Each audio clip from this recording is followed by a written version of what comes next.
saya akan mempertanyakan beberapa pertanyaan dan yang mengenai analisis pengaruh sistem informasi manajemen terhadap pengambilan keputusan. Berikut ada Bapak Atik selaku narasumber pada sesi kali ini.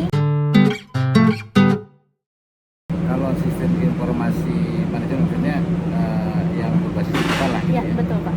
Kalau saat ini kita sedang mengembangkan informasi itu, coba kita jadikan digital gitu ya. Tadinya semuanya serba manual dan sulit untuk menganalisa gitu ya, untuk menganalisa masalah, memberikan ya tadi keputusan terkait data itu kita lambat gitu ya.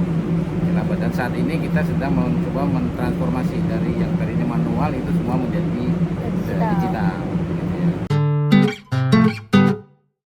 Jadi salah satunya adalah misalnya pencapaian gitu ya. Kita terhadap planning itu pencapaiannya seperti apa. Kalau dengan cara yang lama kita akan sulit untuk memonitor hasil hariannya gitu ya. Nah, selain itu juga terhadap defect. Nah, kalau defect datanya hanya raw saja kan susah.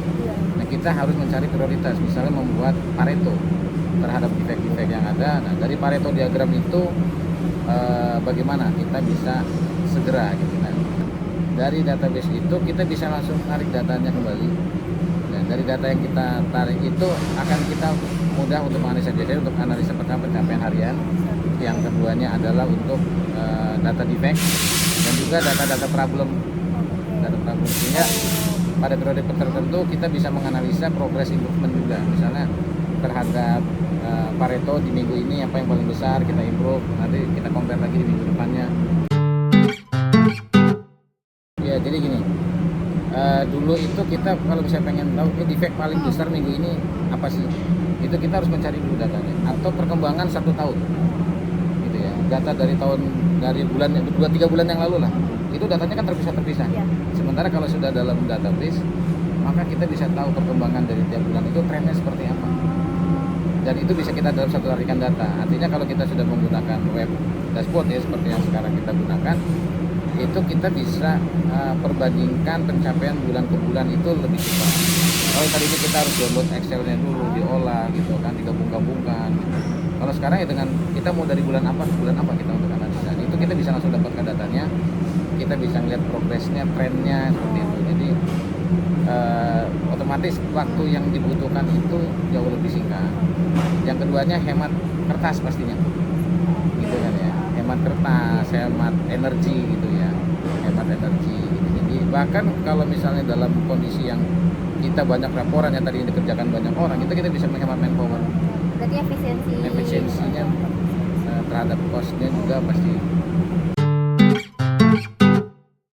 Ya, jadi ya, kalau bisa terhadap kecepatan pasti pengaruh gitu ya. Karena tadi dari input data sampai kita bisa melihat datanya itu, yang tadinya mungkin butuh waktu 1 atau 2 hari, sekarang kita hanya butuh 1 menit gitu kan. Jadi lebih cepat pasti untuk mengambil keputusan.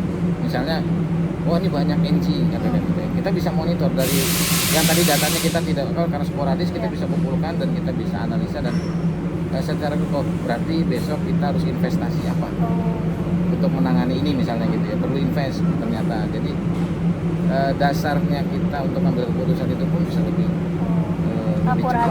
Nah, kalau untuk akurasi data memang sampai saat sekarang lagi diperbaiki gitu ya. Tapi sudah mungkin 95-96% akurasi datanya. Karena kita menggunakan beberapa ada 2 sistem yang berbeda. Jadi kalau misalnya iReporter itu dia menggunakan Postgre gitu ya. Jadi kalau menggunakan Postgre ini aksesnya susah ya. Agak lebih sulit lah gitu ya untuk orang untuk langsung mengakses. Maka IT sekarang mencoba mendevelop dengan kita menggunakan namanya warehouse database gitu ya. Jadi data-data itu kita kumpulkan jadi satu di dalam satu SQL server. Nah, dari data ini otomatis dia lebih cepat, lebih ringan karena yang mikirin transaksi pengambilannya itu bukan kita. Transaksinya kita bikin periodik, dia akan transaksi sendiri sehingga kita bisa mengakses. Sekarang kita masukkan lagi ke web gitu. Jadi beberapa kalkulasi yang biasa dilakukan, misalnya untuk mengukur OI, mengukur efisiensi, mengukur COSU, BPM, itu sudah tampil secara otomatis di web gitu ya. Jadi tidak perlu melakukan kalkulasi sendiri. apakah Bapak mengecek ulang lagi dari data tersebut atau gimana Pak? Ya, verifikasi itu perlu tetap Verifikasi. gitu ya, untuk mengecek apakah program yang kita buat gitu ya. Kan pasti ada formula-formula nih gitu ya, itu sudah benar atau belum. Nah, itu tadi akurasi datanya bagaimana. Oh, berarti perlu verifikasi Perlu lagi. verifikasi. Nah, kalau sudah beberapa kali verifikasi kita random cek, ya itu Ya, oke. datanya bagus, oke, baru kita lepas. Oh, oke baik Bapak. Terima kasih. Seperti yang tadi disampaikan, misalnya kita tadi memutuskan untuk invest tertentu gitu ya.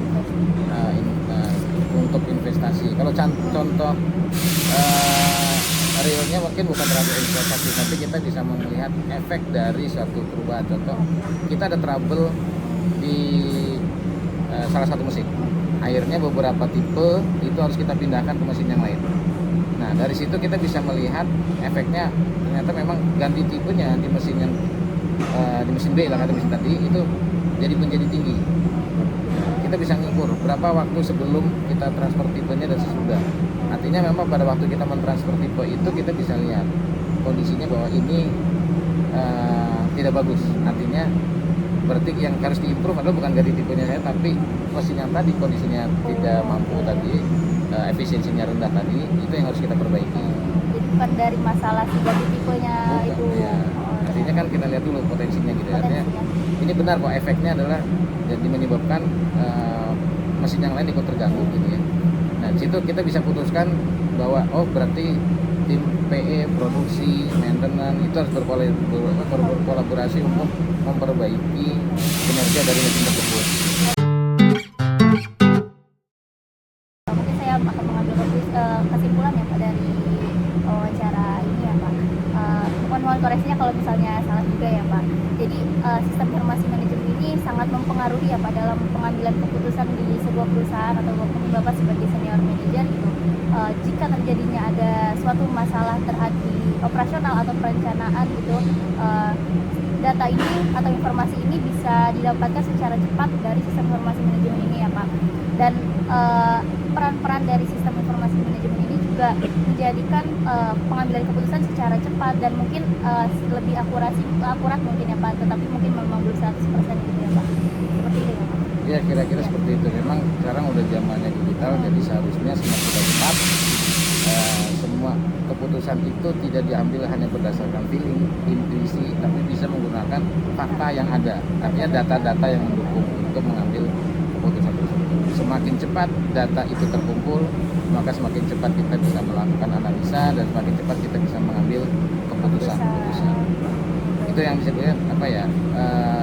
Kita tuh saya menyebutnya pengambilan keputusan berdasarkan data. Jadi tidak hanya angan-angan di belakang Ya. gitu ya Pak.